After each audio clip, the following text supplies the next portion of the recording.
Medical കോളേജിലെ urology വിഭാഗത്തിലെ ഉപകരണങ്ങളില്ലാത്തതുകൊണ്ട് ശസ്ത്രക്രിയകൾ മുടങ്ങുന്നുവെന്ന് വകുപ്പ് മേധാവി ഡോക്ടർ ഹാരിസ് ഹസൻ ഫേസ്ബുക്കിൽ ഒരു പോസ്റ്റ് ഇട്ടതേ ഓർമ്മയുള്ളൂ.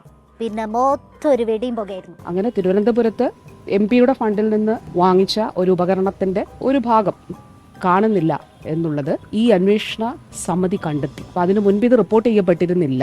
അവിടെയാണ് കഥയിൽ ട്വിസ്റ്റ് തുടങ്ങുന്നത്.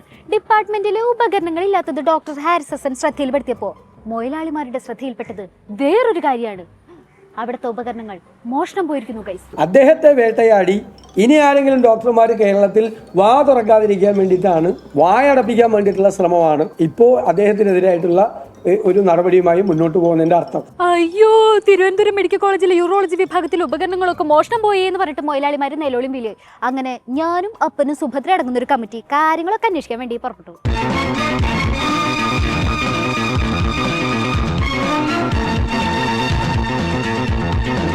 ഒരു ചെറിയൊരു ഇഷ്യൂ വന്നപ്പോൾ എൻ്റെ ഒരു സഹപ്രവർത്തകൻ ഡോക്ടർ ഹാരിസ് ഇങ്ങനെ ഒരു ഫേസ്ബുക്ക് ഇടുകയും അത് വളരെ കോൺട്രവേഴ്സികൾ വിളിച്ചു വരുത്തുകയും ചെയ്യുകയുണ്ടായി.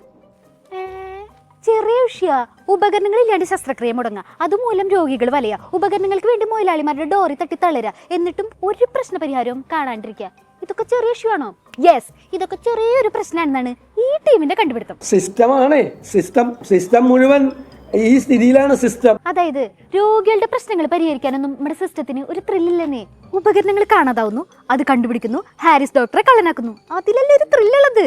പക്ഷെ ഒരു ഹെഡ് ഓഫ് ദി ഡിപ്പാർട്ട്മെന്റിന്റെ റൂമിൽ കയറി ഒന്ന് നോക്കണം എന്ന് പറഞ്ഞതനുസരിച്ച് പ്രിൻസിപ്പളായ ഞാൻ അവിടെ പോയി അവിടെ ഒരു ഉപകരണം കാണുകയുണ്ടായി. കാണാതായ ഉപകരണം തിരികെ കിട്ടി. ഉപകരണം കിട്ടിയത് ഹാരിസ് ഡോക്ടറെ റൂമിൽ നിന്നാണ്.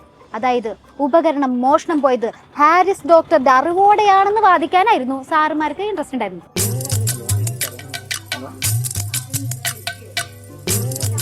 SSBയുടെ ചുറ്റും CCTV ഉണ്ട്. അവിടെ ആര് കയറിയാലും കൃത്യമായിട്ട് അറിയാൻ പറ്റും. പക്ഷേ ഒരു 103ഓളം CCTVകളുണ്ട്. CCTV ഒക്കെ പരിശോധിക്കുക. പക്ഷേ ഈ നിർണായക വാർത്താ സമ്മേളനം നടക്കുമ്പോ ആരെയാ ഇങ്ങനെ വിളിച്ചോണ്ടിരിക്കണത്? മൂപ്പരോട് ആർക്കായി സംസാരിക്കാൻ ഇത്ര ധൃതി? അത് മോസിലോസ്കോപ്പാണ് കണ്ടെത്തിയിട്ടുള്ളത്. മോസിലോസ്കോപ്പ്, അതെ, മോസിലോസ്കോപ്പ് അല്ല. ഇതിൽ എഴുതിയിട്ടില്ല, ഞാൻ നേരത്തെ സൂചിപ്പിച്ചു. ഇങ്ങക്കും ഫോൺ കോൾ വരുന്നുണ്ടാ? വാർത്താ സമ്മേളനത്തിന്റെ ഇടയിൽ ഒരാൾക്ക് ഫോൺ കോൾ വരുന്നു, വെച്ചിട്ട് പിന്നീട് എന്തൊക്കെയോ പറയുന്നു, അപ്പോഴത്തേക്കും അപ്പുറത്തെ ആൾക്ക് ഫോൺ കോൾ വരുന്നു, എന്തൊക്കെയോ പറയുന്നു. ആർക്കും സംശയമൊന്നും ഇല്ലല്ലോ അല്ലേ?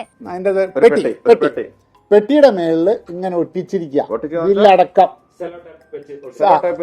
സാധാരണ കൊറിയർ അയക്കുമ്പോൾ അതിനെ മാത്രം അയക്കുമല്ലോ. അതായത് സാറേ, ആ നെഫ്രോസ്കോപ്പ് 10-15 വർഷം പഴക്കമുള്ള സാധനമാണ്. അപ്പൊ അത് റിപ്പയർ ചെയ്യാൻ വേണ്ടി അയച്ചു. അത് റിപ്പയർ ചെയ്യാൻ വേണ്ടിയിട്ട് 2-2.5 ലക്ഷം ഉറുപ്പ്യ വേണം. ഇവിടെ ഡിപ്പാർട്ട്മെന്റ് പിന്നെ ഭയങ്കര റിച്ച് ആണല്ലോ, അതുകൊണ്ട് ഇപ്പൊ റിപ്പയർ ചെയ്യണ്ട, തിരിച്ചയച്ചു എന്ന് പറഞ്ഞു. അങ്ങനെ അത് തിരിച്ചയച്ചു. ആ കൊറിയറാണ് നിങ്ങൾ കണ്ടത്. ഇപ്പൊ എങ്ങനെ ഇരിക്കണു? ആ റൂമിലേക്ക് ആരോ കേറി പോണത് കണ്ടു. Something fishy. അതിന്റെ CCTV ദൃശ്യം ഞങ്ങളുടെ കയ്യിലുണ്ട് എന്നാണല്ലോ വേറൊരു വാദം. അതായത് ആ റൂമിന്റെ താക്കോല് ഹാരിസ് ഡോക്ടർ PG ഡോക്ടേഴ്സിന് കൊടുത്തിട്ടുണ്ട്. ഓപ്പറേഷൻ തിയേറ്ററിൽ എന്തെങ്കിലും ആവശ്യമുണ്ടെങ്കിൽ അവിടെ നിന്ന് സാധനങ്ങൾ എടുക്കാം, അല്ലെങ്കിൽ എന്തെങ്കിലും സ്റ്റഡി മെറ്റീരിയൽ ആവശ്യമുണ്ടെങ്കിൽ അതെടുക്കാം. അതിനൊക്കെ PG ഡോക്ടേഴ്സ് ആ റൂമിലേക്ക് പോകാറുണ്ട്. ദാറ്റ് മീൻസ് ഹാരിസ് ഡോക്ടറുടെ കയ്യിൽ മാത്രമല്ല ആ റൂമിന്റെ താക്കോലുള്ളത് എന്ന് സാരം. എന്തേ, അതിലിനി എന്തെങ്കിലും പറയാനുണ്ടോ? തൊണ്ട വരണ്ടിട്ടാണ്, പ്രിൻസിപ്പളിനോടൊന്നും തോന്നല്ലേ?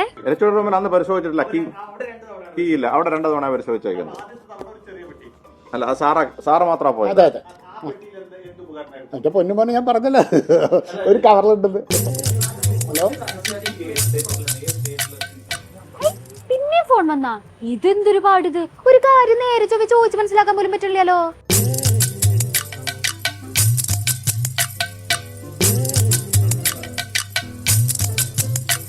സിസ്റ്റമാണ് സിസ്റ്റം മുഴുവൻ ഈ സ്ഥിതിയിലാണ് സിസ്റ്റം. അങ്ങനെ സത്യം തുറന്നു പറഞ്ഞതിന്റെ പേരിൽ, അവസ്ഥ തുറന്നു പറഞ്ഞതിന്റെ പേരിൽ ഒരു ഡോക്ടറെ സംശയനിഴലിൽ നിർത്താൻ കിണഞ്ഞു പരിശ്രമിക്കുന്ന ഒരു സിസ്റ്റത്തെയാണ് സുഹൃത്തുക്കളെ നമ്മളിപ്പോൾ കണ്ടുകൊണ്ടിരിക്കുന്നത്. ഇതിൽ നിന്ന് എന്ത് മനസ്സിലാക്കാം? നീതിക്കായി പോരാടാനാണ് ഉദ്ദേശിക്കുന്നുണ്ടെങ്കിൽ സിസ്റ്റം നിങ്ങളെ പിടിച്ച് കള്ളനാക്കും. ജാഗ്രത.